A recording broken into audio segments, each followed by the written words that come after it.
Hi, my name is Okoro Blessing Nkirika, and I am popularly known as Blessing CEO.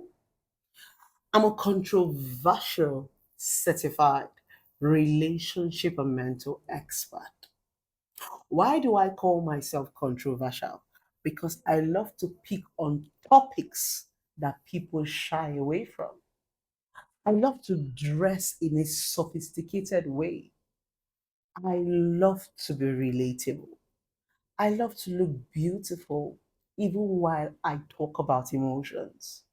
Because when it comes to therapy, therapy is not just about talking, therapy is about your whole being mentally, physically, emotionally, financially, and beautifully. That's the reason why I always grace your screen beautifully. I'm not competing with anyone. If you reached there before me, congratulations. Life is an express road and overtaking is allowed. As a woman, find your man's weaknesses and help him with it. That is what makes you a virtuous woman. For a man to have money and be disciplined is so much hard work because even when they don't chase women, women are going to chase them. Fidelity and discipline is hard work for a lot of good men. And in this lawless country called Africa, so many women need to help their men. Now, a lot of women are going to ask me, Blessed, is my husband a baby? And I'm going to respond to you, yes. The moment you marry your man, he becomes your baby. Why do I say so?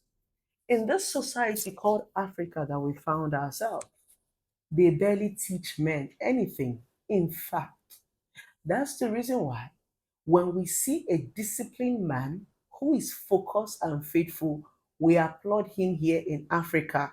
He's like a trophy because it is very, very rare. Why does it look as if we're always excited when we see a man that can control himself? It is because in this society called Africa, they did not teach men anything. Our mothers were busy grooming the women on how to take care of their husband, how to cook for their husband, how to be sexy for their husbands. They barely taught the men anything. It's only the intelligent, smart men, outgoing men, and the well traveled men that can be able to have the understanding of discipline. A lot of African men don't understand discipline because even in this society, polygamy is accepted. Now, what am I saying? There are lots of handsome men out there who are so good. They are good in everything, but their only weakness is women, just like Samson and Delilah. Samson was so powerful, but Delilah was so beautiful that he couldn't resist to the point that they had to use Delilah to barb his hair to take away his power. That is how powerful you are as a woman. What am I saying? There is no way you're going to tell me you're dating a man for 1 year, 2 year, 3 years, and you're married to a man and you do not know his weakness. That means you are not a woman. You must know your husband's weakness and his strength. That is the mental capacity that God gave us that He didn't give men. Women are smarter than men. We can multitask. We have this FBI in our blood group by nature. So you will find your husband's weaknesses. Yes, that is the meaning of for better, for worse. You know, a lot of you always forget this part of the Bible, especially those of you who claim that you're Christians and you go to church. It seems as if we who do not go to church all the time or carry the Bible all the time seem to know the part of the Bible more than you. Do you remember the part of the Bible where God said, you're going to forgive 70 times, 7 times? God was not referring to your enemies because if your enemies offend you, you will avoid them. That 70 times 7 times is for people that you love, your husband, your boyfriend, your children, your mother, your father, because there's only people that you love. that you can forgive over and over and over again. And that's where marriage comes in. That forgiveness is also part of marriage because God knows that every man has weaknesses and strength. Every woman have weaknesses and strength. The essence of coming together to get married is to complement one another. You as a woman should be able to teach your husband what he does not know, and you as a man, you should be able to teach your wife what she does not know. That's one thing about marriage. You think about this marriage of this is that people always feel that because you are 35, you must know everything. A lot of people are full at 40. Just because people are older doesn't mean that they have sense, doesn't mean that they're exposed. A lot of people are old, but they don't know anything. Yes. Now, the point is, when you get married, you stop teaching your partners. In marriage, we are teaching each other. You have to marry people who are teachable. And that's what makes marriage interesting. When they tell you, marry your friend, marrying your friend does not mean marrying. I don't know what you people call friendship. Marrying your friend simply means marry that person that is teachable, that person that loves to listen to you, that person that you love to listen to, that person that can tell you, baby, let's do it like this. And you say, okay, let's try it. That person that can help you unlearn and relearn. That person that can help you change a certain way of life you've been living. Because a lot of you are stuck to a particular kind of life. So it's hard for you to live it. And in this country called Africa, the most difficult thing for an African man is change. They don't like adjusting. Anything that will make an African man adjust, he will rebel. We are too lazy to learn. That's the reason why you find a lot of ignorant people here in Africa. Marriage is sweet, marriage is beautiful, but you must find people's weaknesses. It is those weaknesses that shows if you love them or not. It is those weaknesses that you'll be willing to forgive. It is those weaknesses that you'll be willing to teach. For those of you who do not know, I've been married before. I married when I was 18 years old and I divorced when I was 21. A lot of people are going to be saying, listen, why couldn't you keep your marriage? I was 18 years old and I'm 34 years old now. As an 18-year-old girl, I knew nothing about marriage. I was ignorant. I got into marriage with a man who was 12 years older than me. He even doesn't listen to me because he sees me as a small girl. I couldn't even contribute in my home because the man who married me saw me as a baby because he was far older than me. Then, when I divorced him, I started to grow emotionally. I started to study. Now, I'm a full grown 34-year-old woman. And trust me, there is no man I cannot live with, is except the man does not want to stay. The first thing I always find out in every man I date is their weaknesses. When I find out their weaknesses, I find out if I can tolerate it. Because, first of all, as a woman, you need to understand your capacity. You need to understand what you can take and what you cannot take. That is what you need to know. Because a lot of women want to copy another woman. Mm-mm. God gave us different capacity. So find your own. When you find your capacity and you begin to date a man, the first thing you begin to look out for is what are his strengths, what are his weaknesses, and what are his baggages. A lot of men come with baggage. A lot of women come with baggage. Maybe they've been married before, they had children outside wedlock, they have some family issues. You need to find out all those things and be sure that you have the stamina to deal with it. Because there are some women that are stronger than some women. We are all strong, but in different aspects.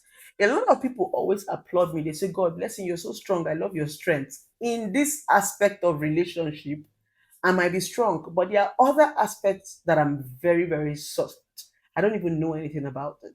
So, my point as a woman is we have a lot of randy men. It's always about women complaining, my husband is cheating, my husband is cheating, my husband is cheating.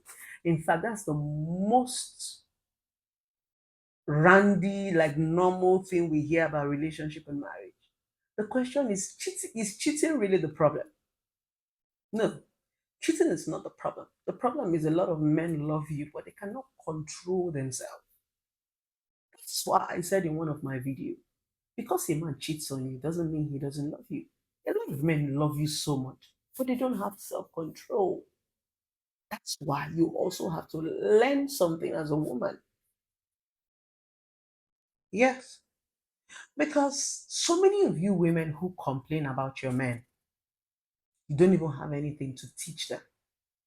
That's why I keep saying dress beautiful, look beautiful. I'm a relationship therapist, does not mean I'm not going to look sexy. As I'm even making these videos, a lot of your husbands are already admiring me. It shows you that men are visual beings. Yes, visual beings. So, as a woman, if you understand your husband's weaknesses, you can manipulate him and you can control him. So, this is me telling every beautiful woman out there, I want you to start to look beautiful, start to look sexy. It's even going to help your self esteem. When you look yourself in the mirror and see how beautiful you are, trust me, you wouldn't even let a man take you for granted. So, this is me just telling that beautiful woman, if you have a man around you that you feel that he's randy, he's a woman chaser, he loves anything in skirts, then it's time for you to also improve yourself so that you can also have something to teach that man. Yes, as a woman, what makes you powerful is the fact that you can teach your husband something. Submissiveness is not for faint women. Submissiveness is not for weak women. Submissiveness is for powerful women who know their roles, who know their worth, but decided to give a man the mantle. Remember, before you give a man the mantle, you chose him. So you better train that man that you're giving the mantle to lead you very, very well so that he doesn't lead you to River Niger. That's my advice to you. No matter how we want to sit, men are the leaders. So when you want to choose your man, choose wisely. And when you see his imperfection, it's okay for you to teach him. And that's one rule I give when people come for therapy. Marry people who are teachable. If you can teach your husbands and you can teach your wife, trust me, marriage is going to be one of the most beautiful things that you have ever experienced. I actually have a date and I'll be leaving the office right now to go on a date. I hope I look beautiful in my outfit, but I thought I should drop one or two before I go. Anyways, see you guys. You should like my dress. Isn't it beautiful? Bye bye. It must be you. It must be you. I need you. Lord, baby, you are a bunch of liars, retired cheater. After you broke my heart, it's a mega believe you. Nekwaku kondimbu, share you data maka, ngechi nyerem. Now you wanna settle down. Iwe choba mubangole, kameze go biangole. Cause I'm a wife material, 100 years, all the born of fake. If you don't want it better, full option in the it must not be you, it must not be you, Chinedu. I know send you, I don't need you for my family. Believe me, I could come got you. I need you for my family. no, be me, oh. It must be